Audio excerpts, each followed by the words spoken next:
할렐루야. 153 저녁기도 오신 여러분들을 주님의 이름으로 환영하고 축복합니다. 오늘도 새로운 한 주가 시작되어지는 월요일이죠.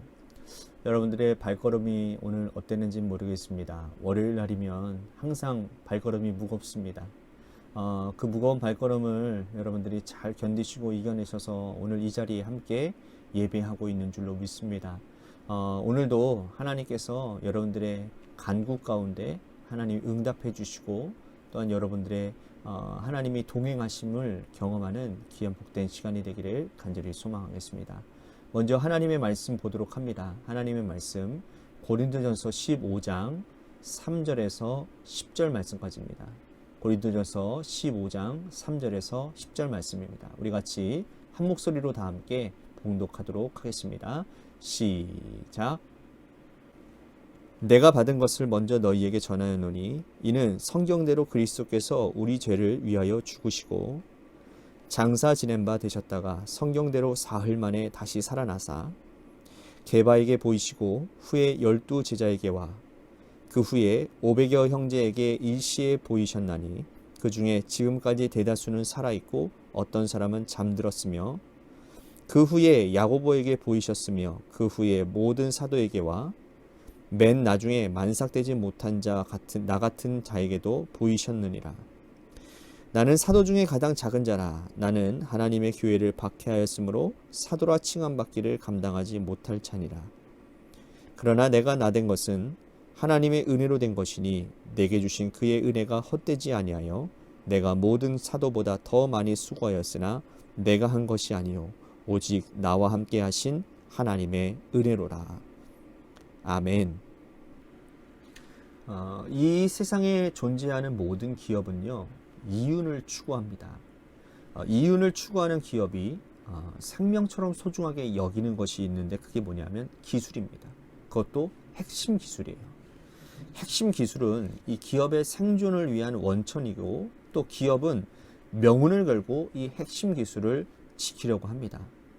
그러고 보면 국가도요, 기업을 보호하기 위해서 이 핵심 기술의 유출을 엄격하게 법으로 통제하고 있습니다.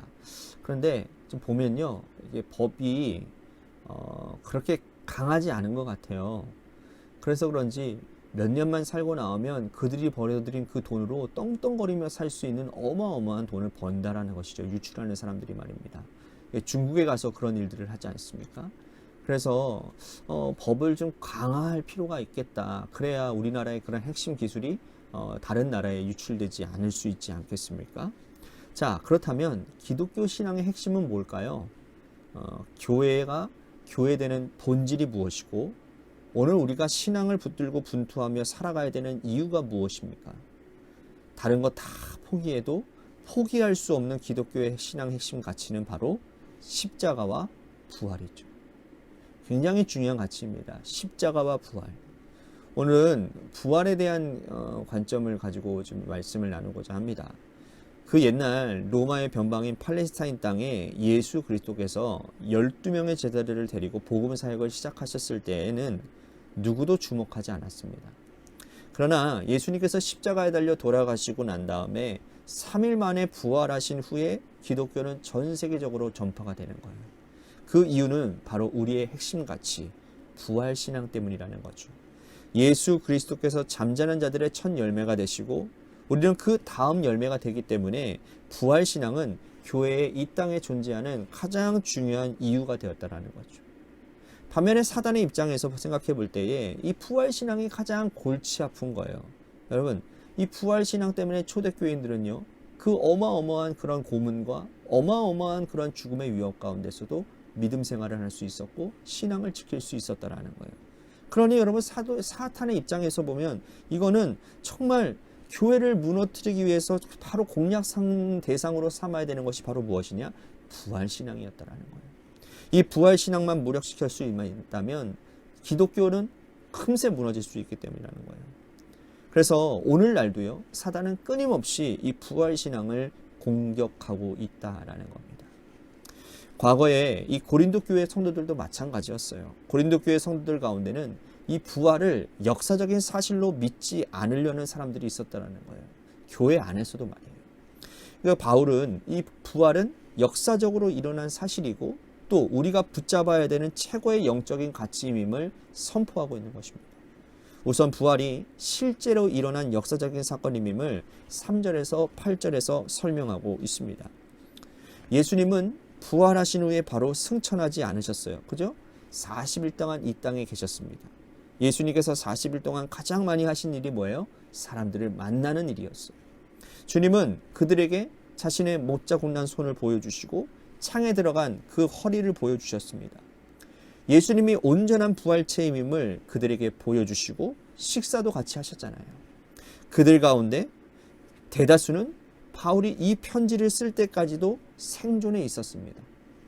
그들은 예수 그리스도가 부활하셨다는 역사적인 사실을 그들이 발 닿는 모든 곳에 다 그 자리마다 증거를 했죠. 또한 바울이 이렇게 확실하게 예수 그리스도의 부활을 전할 수 있는 이유는 자신도 부활하신 예수 그리스도를 만났기 때문이에요. 바울이 이 땅에서 활동할 때에 주님을 만난 적은 없어요. 예수님께서 부활하신 후에 다메섹 도상에서 그를 만나주시죠. 바울은 그날도 예수 믿는 자를 잡아 옥에 넘기기 위해서 다메섹으로 가던 길에 예수님을 만나게 됩니다. 그러므로 바울은 보다 확실하게 이 부활을 증거할 수 있었어요. 고린도 교회에는 예수님의 부활을 믿지 못하는 성도들이 있었습니다. 성도라고 할 수 있을까요? 어쨌든 간에 믿지 못하는 성도들이 있었어요. 12절에 보면 죽은 자 가운데서 다시 살아났다 라고 전파되었지만 너희들이 어찌하여 죽은 가운데서 부활이 없다 하느냐, 그렇게 사도 바울이 고린도 교회 성도들에게 얘기하고 있는 것을 볼 수 있습니다. 이러한 자들이 고린도 교회를 흔들고 믿음이 어린 성도들이 부활을 믿지 못하도록 가로막았다라는 거예요. 그러한 자들에게 바울은 자신의 삶을 간증하고 있다라는 겁니다. 바울은 날마다 내가 죽노라 라고 31절에 고백을 하고 있어요. 이것은 자기 고백적인 그러한 간증입니다. 부활신앙을 가진 자들은 사소한 일에 목숨 걸지 않습니다. 이 땅의 것은 덧없기 때문인 거예요. 길어봐야 100년 남짓한 인생을 사는 이 세상에 무엇 그리 미련이 있겠습니까? 우리는 영원한 하나님 나라 바라보고 소망하는 자들인데 이 땅에서 무엇 때문에 다투며 살겠냐라는 거예요. 부활을 믿는 바울은 자신을 죽이고 산다라고 고백을 하고 있습니다. 이에 반해서 고린도 교회 성도들은 부활신앙이 없기 때문에 다투고 싸웠어요. 교회 안에 분쟁을 해결하지 못해서 세상 법정까지 나아가는 송사의 문제도 있었습니다. 그들이 부활신앙 위에 서 있지 못했기 때문에 일어나는 일들이었던 것이죠. 여러분, 우리는 어떻습니까? 내 자아를 죽이지 못하는 이유, 완전한 부활신앙이 없기 때문에 그런 것은 아닌지 한번 생각해 봤으면 좋겠습니다. 내 자아가 죽지 않아 내 삶에 어떤 분쟁과 또한 어떤 시기와 다툼이 있지는 아니한지. 우리가 천국을 믿는다면 땅의 것을 그리 집착할 필요가 없습니다. 아니, 그렇게 하지 않아도 될 것입니다. 더 좋은 집, 더 좋은 차, 더 좋은 옷, 이런 것들에 더 이상 집착할 필요가 없을 것입니다. 바울이 이렇게 말해도 여전히 고린도 교회 성도들 중에는 사람이 어떻게 죽었다가 부활했는지에 대해서 궁금증이 있었던 것 같아요. 그래서 35절에 어찌 죽은 자들이 다시 살아나면 어떠한 몸으로 일어날 수 있습니까? 어떠한 몸으로, 부활할 때 어떠한 몸으로 일어납니까? 라고 지금 바울에게 묻고 있는 거예요. 그때 바울이 상세하게 설명을 합니다. 36절에서 38절 말씀에 보면 어떻게 말씀을 하냐면 그 요한복음 24장에 이 12장 24절에 미랄의 진리를 말씀해 주고 있는 거예요. 한 알의 밀이 땅에 떨어져서 죽지 아니하면 한 알 그대로 있고 죽으면 많은 열매를 맺는다라고 말씀하지 않았습니까? 바울은 이 말씀을 인용하면서 세상에 존재하는 모든 생명체가 열매를 맺기 위해서는 그 씨앗이 죽어야 한다라는 거예요.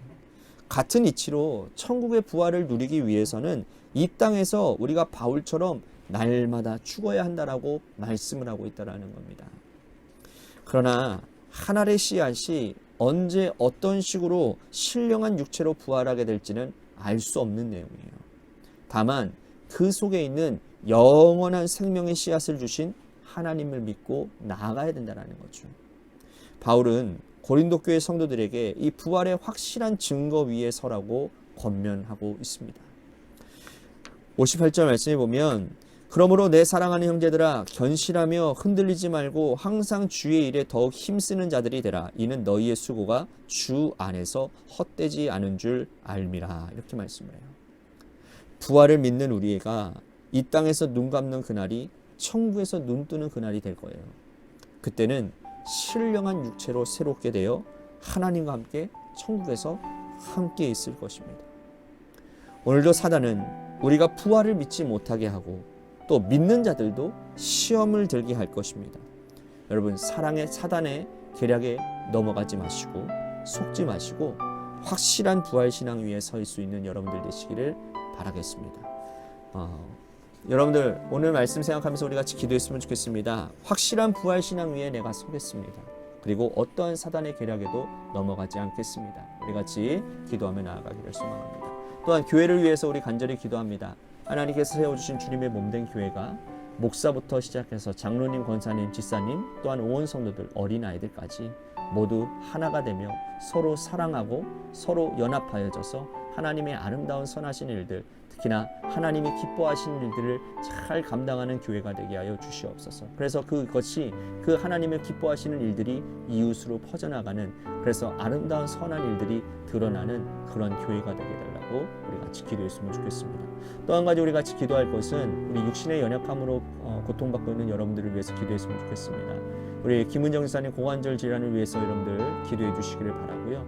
또한 이지후 어린이, 우리 이찬우, 또한 우리 장은주 성도님 아들입니다. 이지후 어린이 이렇게 이제 골절이 축구를 하다가 팔 부상을 당했어요. 그래서 지금 기부스를 하고 있는 상황 가운데 있는데 하루빨리 회복되어질 수 있도록 우리 기도했으면 좋겠고요. 또한 김순환 권사님과 김순환 권사님 아드님을 위해서도 여러분들 기도해 주시고, 이종민 장로님, 또한 우리 박순식 장로님 많이 있습니다. 여러분들 그분들을 위해서도 기도해 주시기를 바라겠습니다. 또 한 가지 여러분들의 삶의 자리와 여러분들의 자녀들을 위해서 기도하시다가 이 시간 돌아가시기를 바라겠습니다. 노래 끝날 때까지 우리 같이 합심하여 기도하도록 하겠습니다. 기도하시겠습니다.